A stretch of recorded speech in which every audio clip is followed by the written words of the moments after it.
Hello there. It's 7:20, and if you're a very little kid, that makes it bedtime with Sean Arthur Cox, or as we like to call it here, but poorly backlit, BS with S.A.C. When last we left our hero William, we were halfway through chapter 14, and he found himself guessing what dangers lurked inside of a dungeon based entirely on what would make the least sense design-wise, and so far it served him pretty good. Let's keep going and see how he gets past this dragon he just found trapped in a very tiny room. On instinct, the dragon roared and gushed fire, filling the hall with rolling thunderclouds of flame. William watched and waited, trying his best to keep the sweat from his eyes as the infernal heat hit him like a wave. Then it abated, and William ran. The scorched floor scalded his bare foot, and only wearing one boot gave his run an unsteady gait. He veered toward the far wall, gasping as each footfall seared his flesh.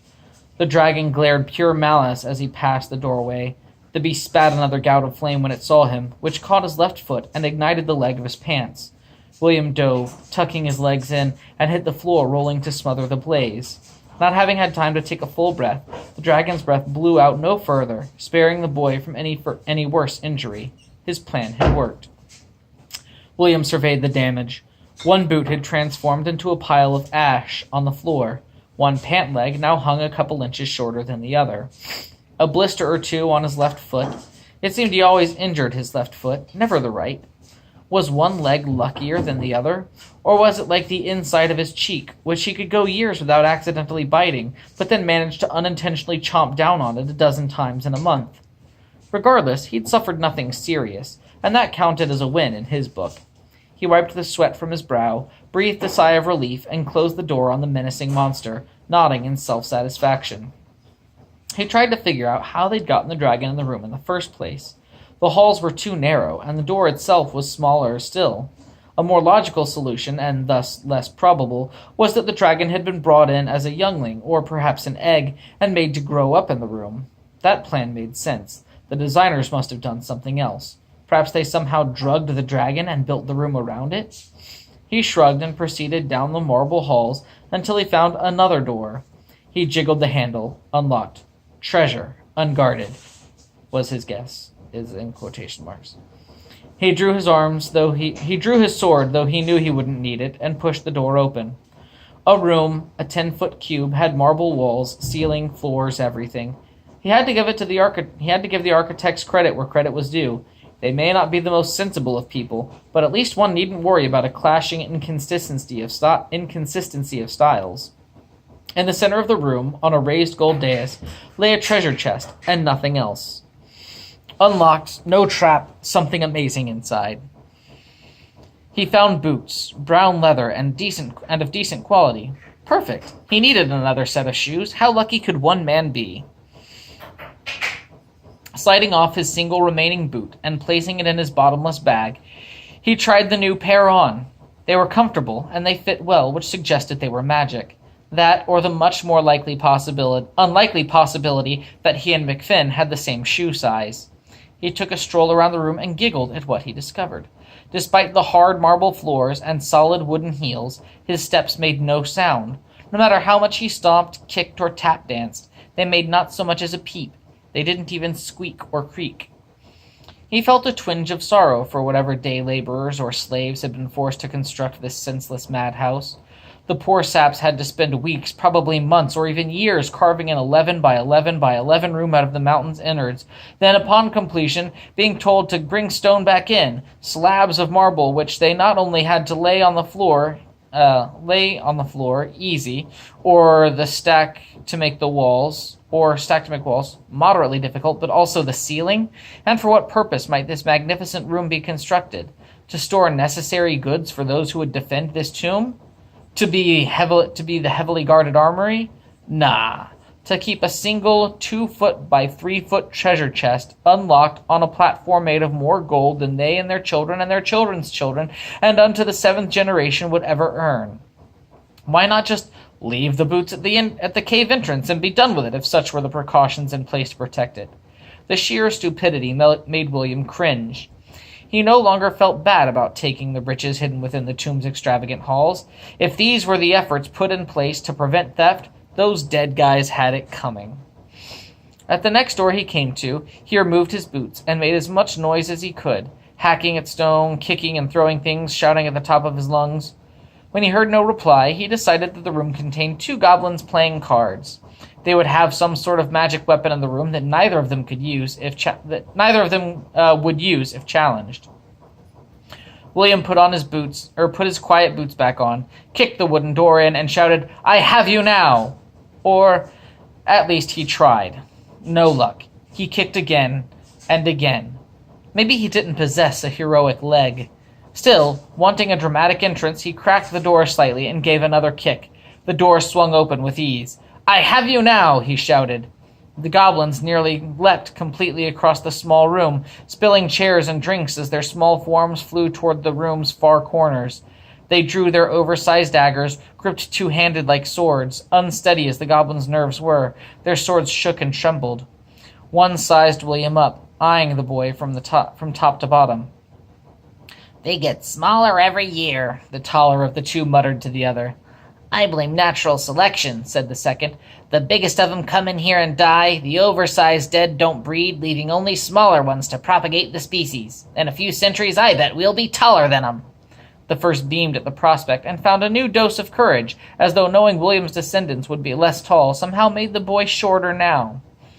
The two waved their little blades wildly in the air, screaming all sorts of foul curses that made no sense to William, though he felt confident if he possessed a broader understanding of goblin culture, he would be quite offended.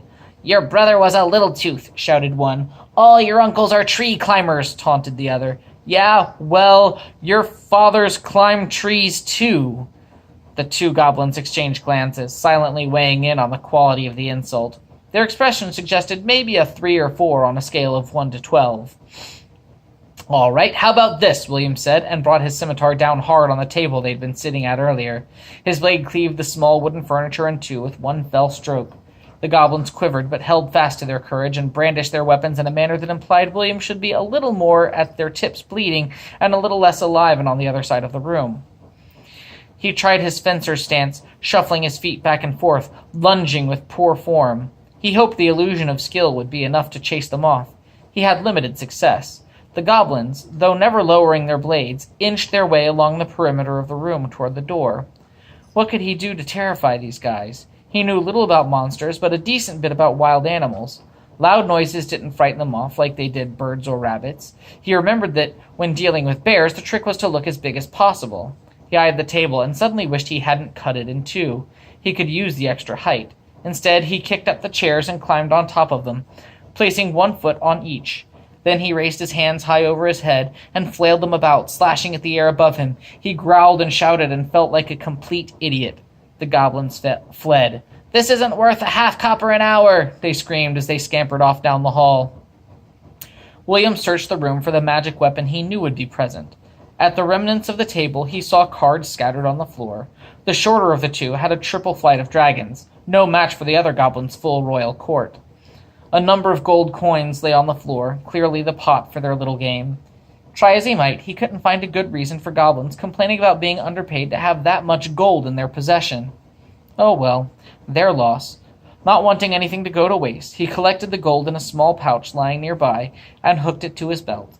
After gathering up his newfound wealth, easily enough to buy himself a meager farm in a nice temperate climate, or a large farm someplace less pleasant, he noticed a number of posters and flyers on the wall. Some extolled the virtues of safety in the workplace, lifting with the knees, not using the top rung of ladders, how to properly feed a caged dragon. Another sheet of parchment had a list of strange names and times: day, dusk, grave, and dawn. Several names had been scratched out with a small skull and bones scribbled beside. Nearby hung a dagger in a sheath, an accompanying sign explaining that the blade had been enchanted to be ever sharp.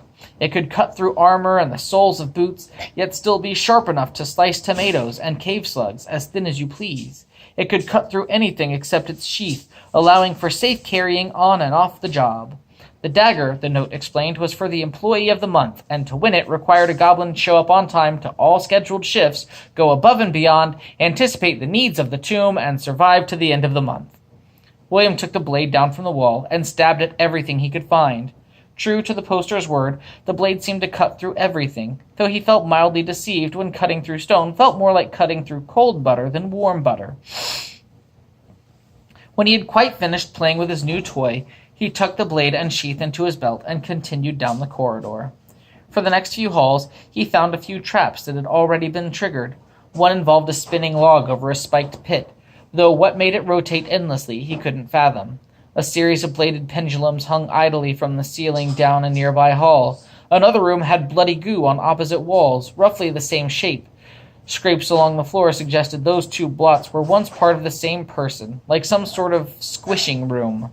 Except that didn't sound creepy or dangerous. It sounded like a room for turning grapes into wine. A squashing room, perhaps? Smooshing, smashing, crushing? Yes, a crushing room. That sounded like the kind of place a hero needn't be embarrassed to be brutally killed in. After another long and pointless passage, he came across another pit, this one with a central pivot which made it totter wildly. It almost claimed him as he stepped onto it, barely noticing the sudden weight shift in time to hurl himself back before the floor rose high, revealing a spiked pit floor below. In the bottom lay a dead adventurer impaled on a spike. This particular corpse wore a dark leather armor, leather pants, a short sword on a belt, a black cloak, and a very surprised look. Based on the small amount of decomposition, he appeared as though he'd only been there a couple of days, a week on the far outside. Maybe Marcus, whom he felt sure had come in alone, and this fellow, who probably had friends, the supposedly super-secret tomb, or maybe between Marcus, whom he felt sure had come alone, and this fellow, who probably had friends, the supposedly super-secret tomb got a whole lot of foot traffic. How many did that make? 3 dead adventurers, the incinerated wizard, the jellied whatever it or he or she was in the crushing room, and now this fellow. 3 seemed a small number for adventurers to travel in. If the stories he'd heard were to be believed, they usually did the lone wolf thing, or brought as much backup as they could get. There had to be at least one more. Probably not Marcus, though. These corpses appeared to be only a few days old. Marcus had been missing for 2 weeks. Maybe he could find help, presuming everyone from the previous posse hadn't been horrifically mangled and mutilated yet. As if on cue, he heard a whimpering coming from the next hall over. Probably a woman. It could be a trap. It seemed a reasonable assumption given the nature of tombs like these. If he had a tomb of death to construct and an unlimited resources to work with, he would cast a spell that sounded like a woman or child in distress to lure any would-be heroes into the pit, knowing they would rush forward trying to save the damsel in distress as quickly as possible. Such a plan would kill many adventurers, which meant there really was a woman in trouble just around the corner. The dead man in the pit, then, was probably an unfortunate coincidence. But how to cross the pit? This particular trap posed great danger to the boy in its devilish simplicity. It lacked riddles and levers that could be reasoned out. There was no pressure plate to disable or hop over. The pit answered to none but gravity. An unseen distribution of weight would rotate the central axis of the false floor, sending its unsuspecting victims plummeting to their doom. What's worse, the architect had done the reasonable thing and hinged the panel from wall to wall, rather than walkway to walkway, meaning he couldn't attempt to balance his way down the center to the other side. The moment he stepped onto the pivoted platform, the trap would trigger. Had the designer, dare he say it, made an intelligent decision? This particular challenge required careful consideration of all the facts. He pulled his 10-foot pole from the bottomless bag and measured the breadth of the pit. It stretched 16 to 18 feet across. He readied his rope and prodded at the floor, swinging it along its axis again. As the floor nearest him dropped, the other side rose and spun toward him. William quickly lowered a bit of rope down to gauge depth, then yanked hard, pulling the rope free before the opposite side of the spinning panel slammed down hard, slicing off the tail end of the rope cleanly. Clever. Even if a person managed to catch himself on the fall, the sheer momentum of the returning swing would sever a man's hands. He checked the rope against his pole. 10 feet down to the spikes, and probably another 5 to 10 from there to the base. He prodded again, timing how long the false floor took to complete its rotation. About 5 seconds. He also noticed the panel had perhaps a foot of clearance at the ceiling. 10-foot ceiling minus a foot, and doubled meant the pit stretched 18 feet across. Too far to jump, and even if he tried to vault over, which he'd never been good at anyway, he He could try to distribute his weight, the way snowshoes allowed a person to stay atop fresh-fallen powdery drifts in winter. Laying the pole from the safety of the ledge across to the center would, in theory, evenly spread his weight between the two most stable points, the solid floor and the central axle. He could walk along the pole to the center, find his balance, then shift the pole from center to the opposite side and balance his way across again. That plan required a great deal of coordination on William's part. No good. The whimpering woman down the corridor moaned louder, pain evident. "Hold on," he shouted. "I'm coming." What he wouldn't give to have Ollivander here now. And that is the end of that chapter. Tune in next time when we figure out how William is going to get across. I hear a child fussing, so I need to go get them to sleep. Meanwhile, it's past your bedtime. Good night, sweet dreams. Until next time, take care. Bye.